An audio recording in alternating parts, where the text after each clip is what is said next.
یەکێتی و پارتی ڕێکەوتون بە بێکۆدەنگی سیاسی و بەشداری پێکردنی گۆڕان و کۆمەڵ لە 14 ئەم مانگەدا پەرلەمان کارا بکەنەوە و بڕیار و یاسا بۆ ئەنجامدانی ڕیفراندۆم دەربکەن.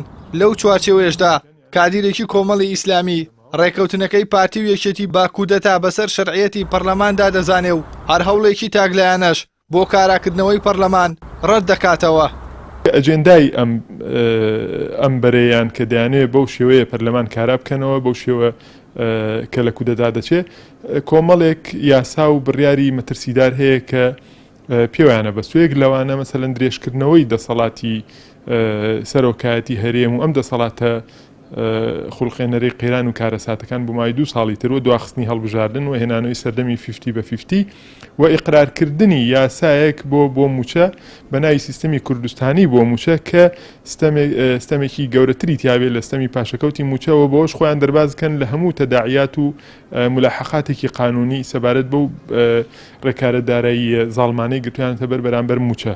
بۆیە بەڕاستی ئەم دوو بژاردەیە هەیە ئێمە هیوادارین نەگەین بۆ ڕۆژەی پەرلەمان بە شێوەی دوور لە ئیجماعی سیاسی و ئیتیفاقی لایەنەکان کارا بکرێتەوە چونکە بەڕاستی من قەناعەتم وایە هێزانەی کە هەوڵ دەدرێت تەحمیشکرێن بای ئەوە کارتی سیاسیان پێیە کە بتوانن فشاری گەورە دروستکەن و ئیستیقراری سیاسی لەو بەڕێزانە تێک بدەن.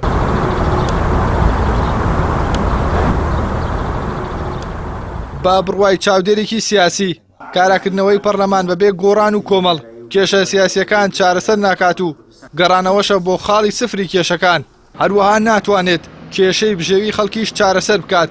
مەترسی ئەوەش دەخاتە ڕوو کە دوور نییە ئەم هەنگاو ببێتە دەرفەتێک بۆ درێژکردنەوەی ویلایەتی بەسەرچووی بارزانی و دواخستنی هەڵبژاردنەکانی پەرلەمان و سەرۆکایەتی هەرێم. مەسعود مستەفا بارزانی سوێن بێ بەخوای مەزن.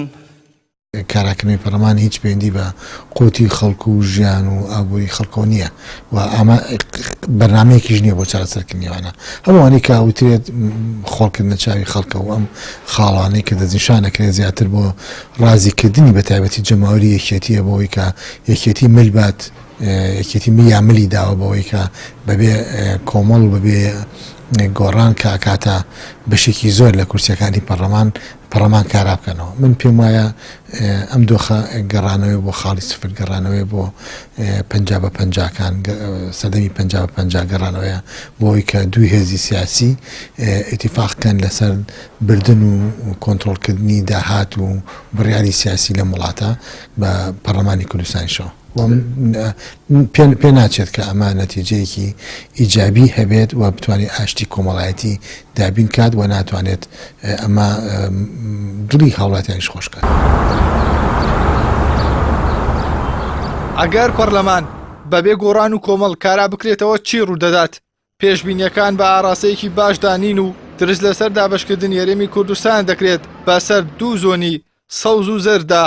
جگە لەوەش پێشبینی دەکرێت هەڵبژاردن دوا بخرێت و دامەزراوە شەرعیەکان ئەوەندەی دیکە لەسەر دەستی ئەو حیزبانەی ترسیان لە دۆڕاندنی هەڵبژاردنەکان هەیە بێبایەخ بکرێن. ئیحسان سابیر کەناڵی ئاسمانی پەیام سلێمانی.